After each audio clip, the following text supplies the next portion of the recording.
حکومت کو کیا ضرورت ہے کہیں جانے کی؟ کام الیکشن کمیشن کا ہے، وہ کروا سکتا ہے تو کروا لے، نہیں کروا سکتا تو آئی سی ایف دائر کر دے گا کہ مجھے یہ پرابلمز ہیں، تو لاہور ہائی کورٹ اپنے آرڈر دے دے گا کہ پیسے دے دیں، لاہور ہائی کورٹ آرڈر دے دے گا جی ایچ کیو کو کہ آپ بندے دے دیں، لاہور ہائی کورٹ آرڈر دے دے گا چیف جسٹس پاکستان کو کہ آپ آروز دے دیں، لاہور ہائی کورٹ آرڈر دے دے گا آئی ایم ایف کو کہ آپ روک دیں یہ سارے پیسے جب تک الیکشن نہیں ہوتا۔ لاہور ہائی کورٹ کے پاس وسیع پاورز ہیں، وہ جی ایچ کیو کو، آرمی چیف کو بلا لے گا اگلے دن کہ بھی آپ بندے کیوں نہیں دے رہے، وہ چیف جسٹس عمر عطاب بندیال صاحب کو اپنے سامنے کھڑا کر دے گا کہ آپ آروز نہیں دے رہے، وہ اگلے دن ہی پاکستان کے اسٹیٹ بینک کے گورنر کو بلا کے کہے گا کہ آپ کے اکاؤنٹ نمبر 1 میں جتنے پیسے پڑے ہیں سارے الیکشن کمیشن کے اکاؤنٹ میں ٹرانسفر کر دیں، کیونکہ الیکشن عمران صاحب کا خان صاحب کی خواہش ہے اور فوری ہونے چاہیے، اور جب تک وہ نہیں لاہور ہائی کورٹ سارا کچھ کر سکتا ہے، کیونکہ آج کل تو سب کچھ لاہور ہائی کورٹ کر رہا ہے۔ جو مقدمات اسلام آباد ہائی کورٹ میں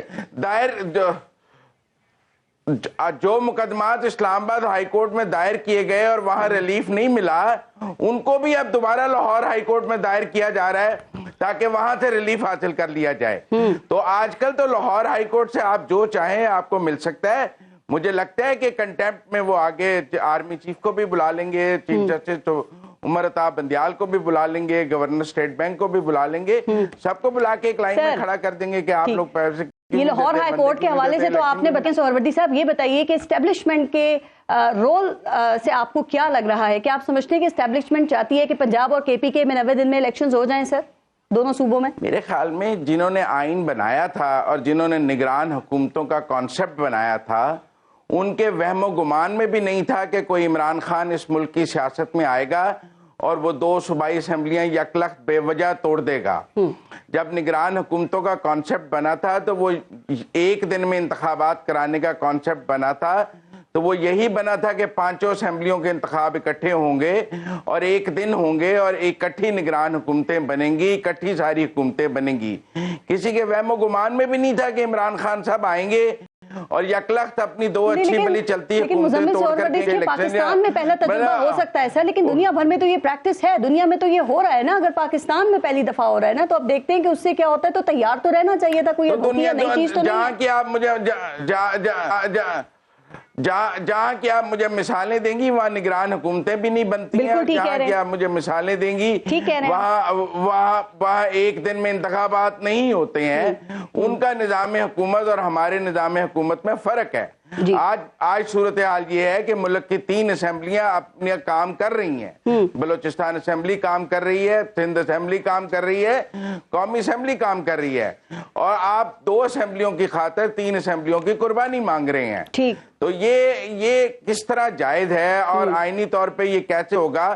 کل کو عمران خان صاحب کہہ دیں گے کہ جی پنجاب میں انتخابات ہوئے، کے پی میں، تو وفاقی حکومت بہت اثر انداز ہوئے، سندھ حکومت کے جو وسائل ہیں وہ پنجاب کے انتخابات میں لگے، بلوچستان کے وسائل کے پی کے انتخابات میں لگے اور میں ہار گیا، تو پھر اس کے بعد جو انہوں نے دھرنے دینی ہے، جو سڑکوں پہ آنا ہے، اس کی آج پیش بندی ہونی چاہیے اور اکٹھے انتخابات ہونے چاہیے۔ اچھا، اور آپ کے خیال میں کر لیں یا باقی ان کے لیے اپنا جی آپ کے خیال میں پنجاب میں اور کے پی کے میں اگر عمران خان کے علاوہ کوئی دوسری جماعتیں بھی جیتتی ہیں تو کیا ان کی طرف سے بھی یہی ایشوز جو ہیں وہ سامنے آ سکتے ہیں؟ اور آپ یہ سمجھتے ہیں، ابھی تو ہم صوبائی الیکشنز کی بات کر رہے ہیں نا، الیکشن کمیشن نے فوری طور پہ یہ 16 اور 19 مارچ کو ضمنی انتخابات کا اعلان کر دیا ہے۔ آپ نے دیکھا پی ٹی آئی بڑے زور و شور سے اس وقت اس کی تیاری کر رہی ہے۔ سہروردی صاحب کیا لگتا ہے کہ جو اس وقت حکومتی اتحاد میں جماعتیں ہیں وہ اس الیکشن کو کنٹیسٹ کریں گی؟ آپ کے خیال میں کیا ان کو کرنا چاہیے یا پاکستان تحریک انصاف کو خالی کلیئر صاف میدان ملے گا؟ دیکھیں، تحریک انصاف نے اس ملک کی جمہوریت اور پارلیمان کو ایک مذاق بنا دیا ہے۔ مطلب وہ آج استعفے دیتے ہیں، کل الیکشن لڑنا شروع ہو جاتے ہیں، وہ کہتے ہیں یہ پارلیمنٹ فضول ہے، اس پارلیمنٹ پہ ہم لعنت بھیجتے ہیں، اور پھر اس کے بعد اس پارلیمنٹ میں دوبارہ جانے کے لیے تیار ہو جاتے ہیں. وہ کہتے ہیں ہم نے استعفے دے دیے ہیں, اب ان کی ایک پٹیشن سپریم کورٹ میں موجود ہے کہ ہمارے استعفے قبول کیے جائیں, اور ایک پٹیشن انہوں نے لاہور ہائی کورٹ کر لی کہ ہمارے استعفے کیوں منظور کیے گئے ہیں. نہ لاہور ہائی کورٹ کو بتایا کہ ہم سپریم کورٹ گئے ہیں, تو لہذا آپ مجھ سے عمران خان کی سیاست پر زیادہ گفتگو نہ کریں, کیونکہ مجھے نہیں پتا کہ ایک مہینے بعد وہ کیا کہہ رہے ہوں گے. سر لیکن میرا سوال کچھ اور تھا, میں صرف عمران خان کی سیاست پہ جو بات ہو رہی ہے وہ صرف میں یہ کر رہی ہوں کہ آپ کو لگتا ہے کہ اس وقت جو ضمنی انتخابات قومی اسمبلی کے ہونے والے ہیں, آپ سمجھتے ہیں کہ اس میں یہ جو حکومتی اتحاد ہے اس کو بھی کنٹیسٹ کرنا چاہیے یا نہیں کرنا چاہیے؟ آپ کا کیا خیال ہے, چونکہ ابھی تک یہ تو فیصلہ نہیں کر سکے. نہیں کرنا چاہیے بالکل. 6 مہینے کے لیے 4 مہینے کے لیے کون کینڈیڈیٹس جا کر کروڑوں روپے الیکشن میں لگا دے اور کر دے؟ یہ پی ٹی آئی کا اپنا اندر کا کھیل ہے, وہ استعفیٰ دیں واپس آئیں, میوزیکل چیئر وہ کھیلنا چاہتے ہیں, اور ان کو کسی نے ایجنڈا دیا ہے کہ اس ملک کی پارلیمان کی بھی بے توقیری کریں. لیکن اگر وہ جیت کے آ جائیں گے اسمبلی میں, آپ دیکھیں گے اپوزیشن لیڈر پھر ان کا آ جائے گا, راجہ ریاض نہیں رہیں گے تو پھر ٹھیک رہے گا. آ جائے تو اگر وہ استعفیٰ نہ دیتے تو پھر بھی اپوزیشن لیڈر ان کا ہوتا تو کیا فرق پڑ جاتا؟ ٹھیک, ویسے مطلب کہ آپ میری بات سمجھیں, اپوزیشن لیڈر ہونے سے کیا ایسا ہو جانا تھا جو اب نہیں ہو سکا, اور عمران خان صاحب نے کیا ایسا تو تیر مار لینا تھا جو اب وہ نہیں مار سکتے؟ نہیں, تیر تو یہ مارا جا سکتا تھا. عمران خان قومی اسمبلی کے اندر ہوتے تو یہ حکومت اتنا کھل کر کھیل نہیں سکتی تھی نا, چونکہ ابھی تو ظاہر ہے یہ خان صاحب کی غلطی ہے. آپ ٹھیک کہہ رہے ہیں, قومی اسمبلی سے نہیں مارا جانا چاہیے تھا. کیا کھیلنا تھا سر؟ جو ہمیں نیب لگا دیا نا, تو عمران خان صاحب کو نہیں, تو میری بات سنو, زیادہ سے زیادہ یہ ہوتا کہ چیئرمین نیب نہ لگتا اور نیب بغیر چیئرمین کے چل رہا ہوتا.